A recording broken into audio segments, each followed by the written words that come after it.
Welcome to day 3 of our Hong Kong travel vlog. So, ang itinerary natin for today is the Peak Tram saka Madame Tussauds. Kinuha namin tong trip na to sa Klook. Bale, ang 3-in-1 combo yung kinuha namin. Round trip ticket ng the Peak Tram, tapos entrance of Madame Tussauds and Sky Terrace. Ilalagay ko na lang dito kung magkano yung ticket na nakuha namin. Yung 3-in-1 combo ticket na nakuha namin sa Klook. Gumamit din ulit kami ng code ko, Aling Midang Klook, para sa additional discount. Ayun lang. See you there!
George, Paul, Jan,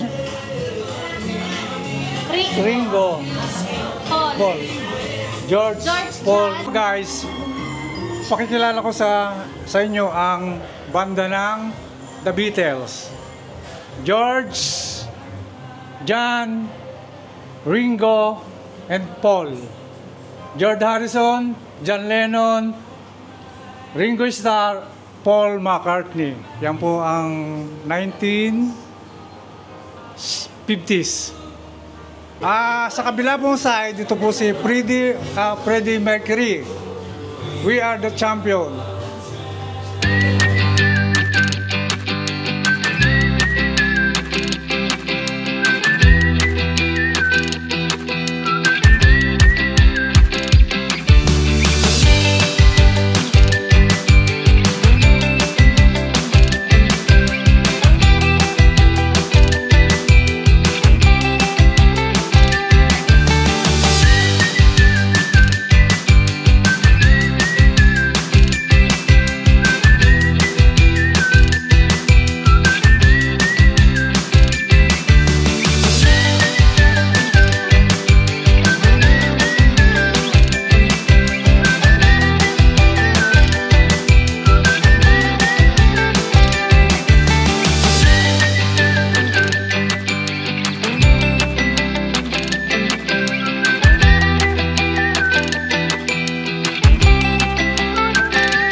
nanggaling na kami sa Madam Tussauds, so we decided to go to Avenue of the Stars.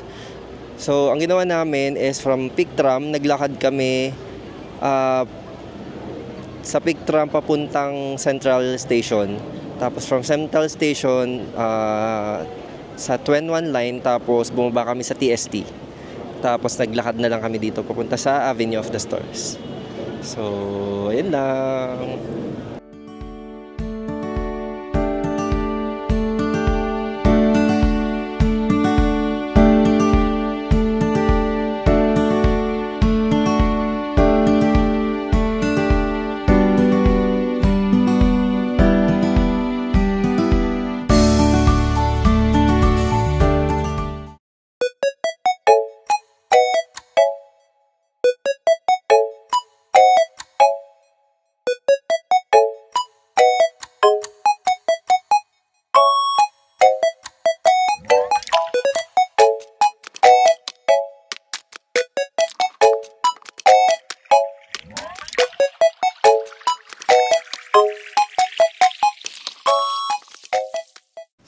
Hello guys! Andito na ulit kami sa hotel. Maaga kami umuwi ngayon kasi para at least marahaba yung pahinga nila mama sa kanila papa. Ayun. Ano ba yung sasabihin ko? Ayun. Nakakatawa nga tong araw na to. As in, ang epic kasi bumili kami ng voucher sa Klook. Tapos, instead na smooth lang ngayon yung araw na to. Hindi na namin na-vlog kasi syempre may kasama kaming medyo na elderly. So, inasikaso na lang muna namin. Pagkabukasin namin, okay na yung 3-in-1 combo na yung Pic Tram na sasakyan mo, Madam Tussauds, saka Sky Terrace 28 ba yun? 428. Basta yun, Sky Terrace na yun. Ang nangyari, okay na, happy kami. Kasi yung 3-in-1 combo, mura yun eh. Nag-commute kami. Mali kasi siya. Sabi ko, parang nagtataka ako, bakit dapik kagad yung sasakyan namin? Dapat parang sa Central Terminus. Kasi doon i-claim yung yung voucher. Ayun nga, ang haba ng binahe namin. Pagbaba namin ng bus, nagtataka ako. Sabi ko, teka, ito na yung tuktok nung yung dati. Kasi nakapunta na kami doon eh. So, ito na yung tuktok, may mali. Tuloy muna kami, ganyan. Pagpunta namin sa booth, sabi, you have to claim the voucher. Central, sa Central daw, ganyan. Central Peak Terminus ba yun? Ayun yung term nila. Tatama ko na lang kung mali. Tapos, yun, bumiyahe pa kami pabalik. Buti na lang medyo may energy pa sila mama nun. Kakaiba yung adventure. Pero, happy naman kasi fulfilling yung araw na to.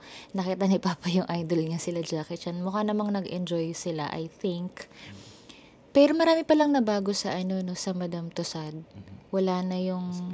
Wala nga si Pia Wurtzbach eh. Tapos sila Taylor Swift. Basta maraming changes sa loob.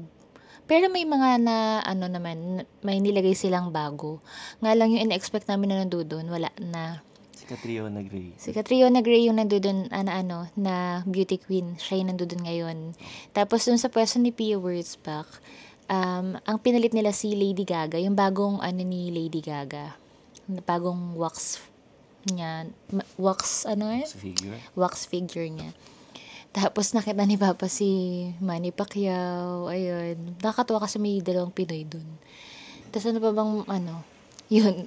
Maganda. Maganda din naman ang experience for them kasi first time nila. Tapos kami din, first time namin makita yung mga bagong wax figure. Ayun, tapos namin nung mag-Madam Tussauds, kumain muna kami. Pero nag-light lunch lang kami sa Burger King kasi kakain din naman kami after. Tapos, nag-Sky Terrace kami. Buti na lang, hindi na masyadong maulap. So, maganda yung mga pictures na nakuha namin. And, at the same time, na-enjoy nila yung view. Na-enjoy din naman namin kasi clear skies naman siya. Unlike dun sa ibang mga vlogs na nakikita namin medyo cloudy. So, nag-iba lang kami ng pwesto kasi nakakangalay sa kama. Ayun, after namin mag-sky terrace, nag-decide na kami na bumaba. Sumakay na lang ulit kami sa tram since yung nakuha naman namin sa Klook is round trip. Yun. Pagka baba namin, naglakad kami pabalik ng Central Station. Tapos may nadaanan kami na St. John's Cathedral. Yun. Dumaan kami doon para mag-pray, magpasalamat sa mga nangyari. Ayan. Tsaka birthday din ni Mama Mary. Ayun, nag-pay kami ng visit kasi yun nga, birthday ni Mama Mary. And then, after nun, habang pabalik na kami sa station, ang dami namin nakikitang mga tao. Kala namin kung anong nangyayari. Yung pala, dun yung meet-up place nila. Yun, meet-up place ng mga Pilipino, mga OFW. Nakakatawa kasi parang siyang, ang dami nangyayari, alam mo yun, yung parang may mga nagbi-videoke, nagpipiknik, yun, may nagbibenta ng mga Filipino goods, mga items, yung mga, mga noodles, mga pang Pinoy na pagkain. May mga chicharon pa nga eh. Tapos, mayroong yung mga second-hand items, nasabi ko na ba yun? Tapos, ayun, nakakatawa lang silang tignan. Tapos, nakaka-touch siya at the same time. Kasi, alam mo yun, yung napanood natin sa movie na Hello, Love, Goodbye. Oo, Hello, Love, Goodbye. Totoo pala siya na mayroon silang meet-up date ng mga OFW sa Hong Kong na, alam mo yun, instead na ipapahinga na lang nila kasi syempre pagod na sila sa work nila the whole week, rest na lang nila yung Sunday, ginagawa pa nila yung way para, alam mo yun, kumita ng extra income. Siguro para rin, we don't know kung para rin extra pera dito sa Hong Kong or extra ipapadala na sa family nila sa Pilipinas. Ayun, nakaka-touch lang siya. Sobra. Medyo kanina nga emotional ako nung naglalakad ako doon. Naiiyak ako dahil hindi ko maintindihan. Sabi ko, hala, ganito pala dito. Ganito pala ang mga OFW dito. Tsaka mind you na medyo naligaw kami. Tapos may tumulong pa sa aming mga Pilipina. Tatlo sila. Oo, hinatid pa kami sa mismong sa Central Station. Ang term nila doon is basta pag may nakita kayo na black man. Oo, yun yung term nila kasi may kaya pala yun yung term nila. Merong statue na itim na lalaki. Black man yung tawag nila. Yun pala yung black man. Iniisip ko kung ano yung black man, building ba, ganyan. Pero ang bait nila sobrang bait nila. Parang sabik din silang makakita ng kapwa Pilipino. Ayun, yun lang. Ang daming nangyari ngayong araw na hindi namin in-expect. Eye-opener yan. Yan, eye-opener siya na parang hindi siya madali na, hindi madaling kumita ng pera sa ibang bansa, lalo na malayo ka sa pamilya mo. So, if ever na may makanood ng vlog namin, gusto ko lang sabihin na if yung mga pamilya mo nag-work sa ibang country, as in sobrang pinaghihirapan nila yung perang ipinapadala nila sa inyo. Totoo. Tsaka pahalagahan niyo. Yan. Mahalin niyo sila. Totoo. Ayun. Ano ba yan? Ang emotional naman ng vlog na to. Actually, emotional din. Kasi syempre special tong vlog na to. Kasi first time namin na itinravel sila mama at papa. Ayun, so end na namin tong vlog na to. So unfortunately, last day na namin bukas. So para bukas, wala pa kami actually naisip na itinerary. So depende sa energy ng mga parents yung namin. Yung itinerary talaga namin is depende sa energy ng aking mga magulang. Ayun lang. So i-end na namin tong vlog na to. Magpapahinga muna kami. And See you we'll tomorrow. update you tomorrow. Thank you. Thank you. Bye. Bye-bye.